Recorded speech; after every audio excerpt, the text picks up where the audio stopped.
Hello, everyone. So, last October, I made a vow that I would be a devoted student of God's love and that I would do my best to share that love with others. One of the main things I hear from people who are stubborn in believing in God is the question of how evil can exist in the world if we have a loving God. So I have another portion of the Old Testament that I want to share with you right now. This is Judges 2, 1 through 19.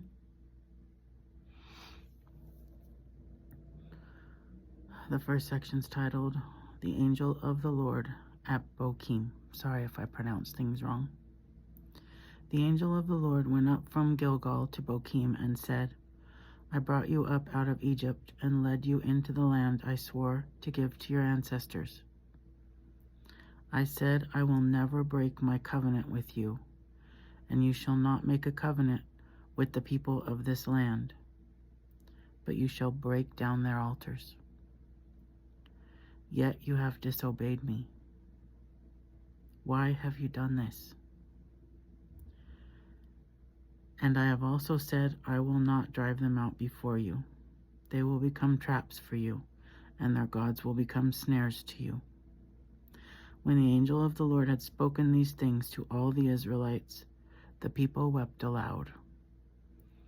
And they called that place Bochim. There they offered sacrifices to the Lord. The next section is titled Disobedience and Defeat.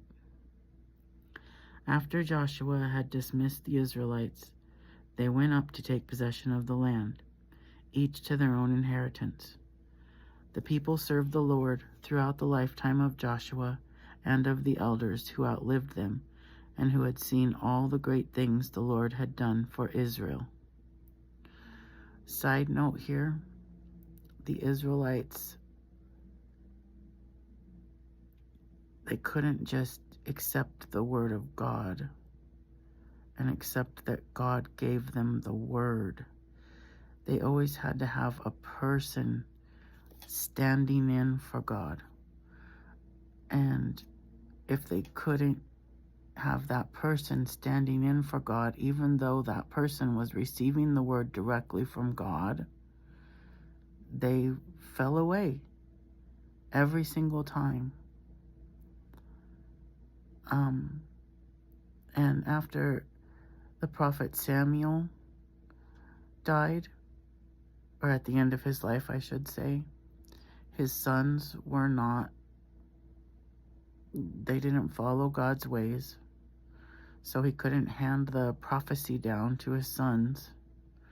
So the Israelites then asked for a king so that they could be like other nations.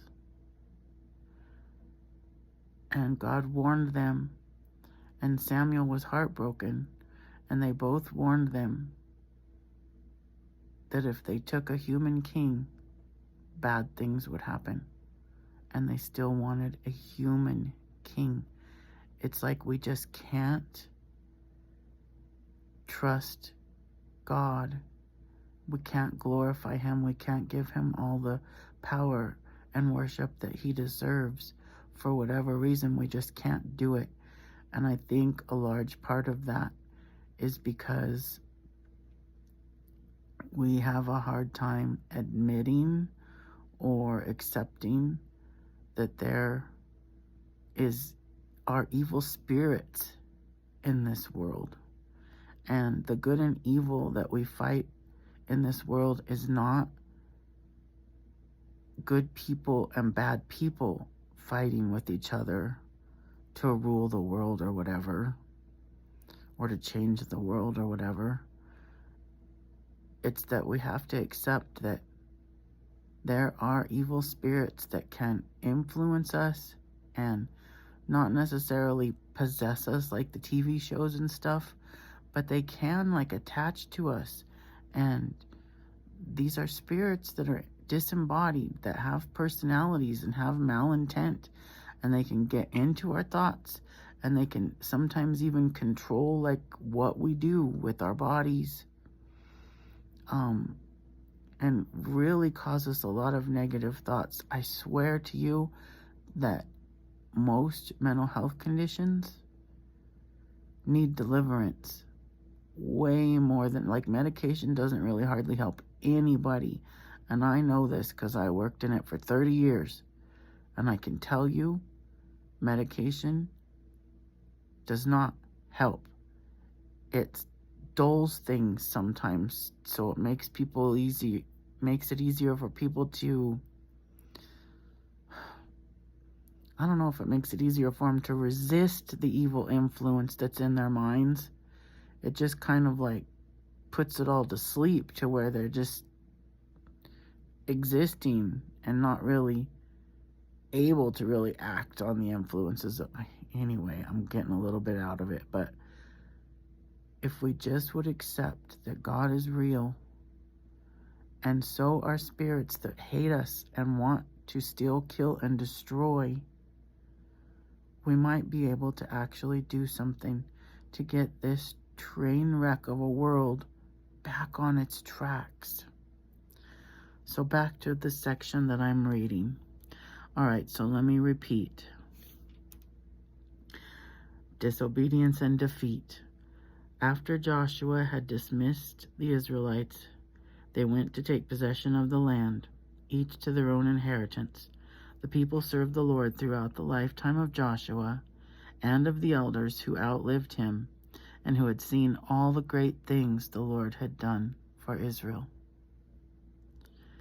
Joshua, son of Nun, the servant of the Lord, died at the age of 110, and they buried him in the land of his inheritance, at Timnath-Heres, in the hill country of Ephraim, north of Mount Gosh.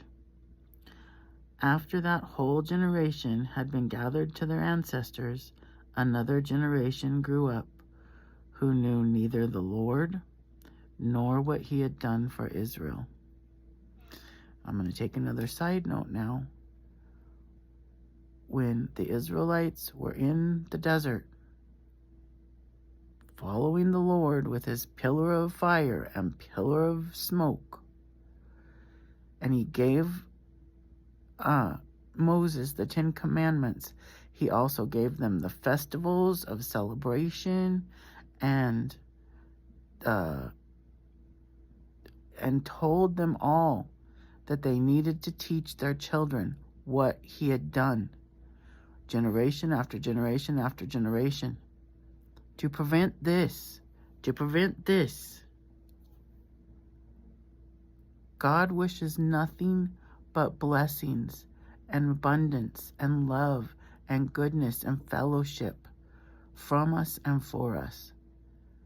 God does not allow evil, but we are not wind-up toys. We have to choose for ourselves to turn our hearts to him and to follow his will. We have to do that for ourselves, and we have to do that for our children. I screwed up with mine. I'm praying, and I'm trying, and I'm hoping that they'll find God and that they'll love God like I do now, because I'm just really praying. But it's up to us. We have free will, and that free part of free will is so important, because without it, it wouldn't mean anything. Our freedom is everything, and our freedom to love God or to turn away from God is the whole point.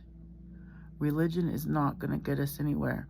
We need an actual relationship with God, and we need to realize Jesus came here and cast out evil spirits and healed people. No medicine, no doctors, no anything, just the power of God. He drove demons out of people and he healed them. We don't even talk about that in church anymore. It's like taboo practically. Why? That's the main thing that Jesus did. Yes, he brought love and mercy and wisdom to fulfill the law that God had given Moses. He did all that. But a huge part of his ministry was driving out evil spirits and healing people. Not just of physical ailments, of everything. Complete and total whole person healing. And many people were healed just when the demons were driven out of them. I'm getting a little off track, but not really. Where was I? I was saying that they didn't teach their kids the ways of God. After that whole generation had been gathered to their ancestors, another generation grew up who knew neither the Lord nor what he had done for Israel. Then the Israelites did evil in the eyes of the Lord and served the Baals, which is Satan, and the evil spirits. They forsook the Lord. And you know what that does? Breaks God's heart, just so you know. The God of their ancestors who had brought them out of Egypt. Let me start that sentence over. They forsook the Lord, the God of their ancestors who had brought them out of Egypt. They followed and worshipped various gods of the peoples around them. They aroused the Lord's anger because they forsook him and served Baal and the Ashtoreths.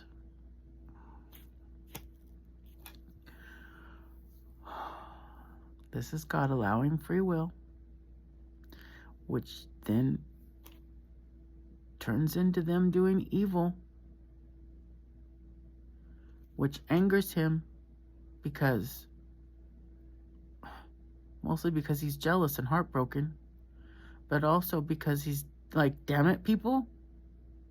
How many times do I have to tell you? How much do you need to see? I've already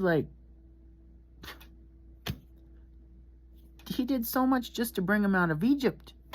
And then in the desert, 40 years in the desert, he's raining down manna every morning and bringing them quail every night to feed them, giving them water out of rocks.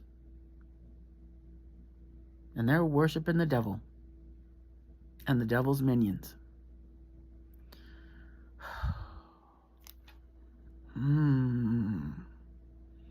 But then people are like, oh, is this loving God? Seems like an angry tyrant.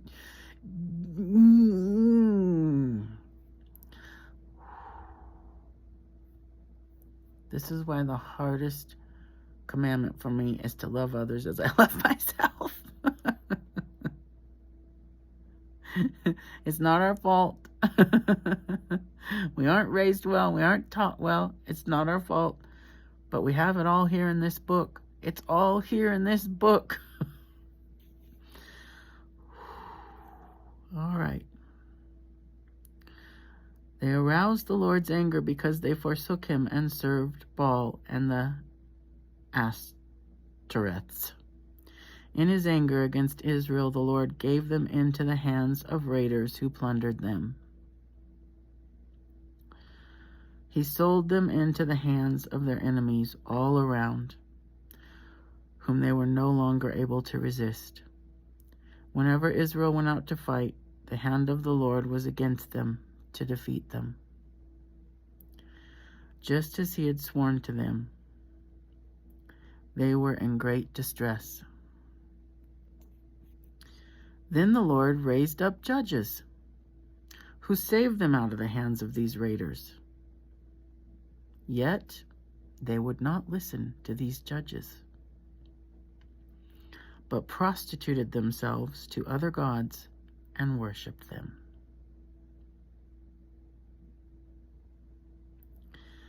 They quickly turned from the ways of their ancestors who had been obedient to the Lord's commands.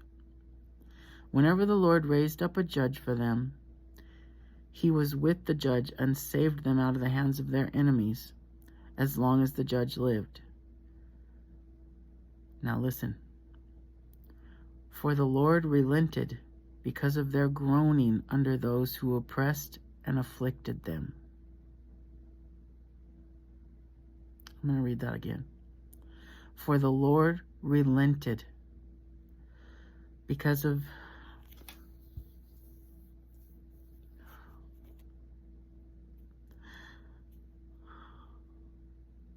their groaning under those who oppressed and afflicted them. But when the judge died, the people returned to the ways even more corrupt than those of their ancestors, following other gods and serving and worshiping them. They refused to give up their evil practices and stubborn ways.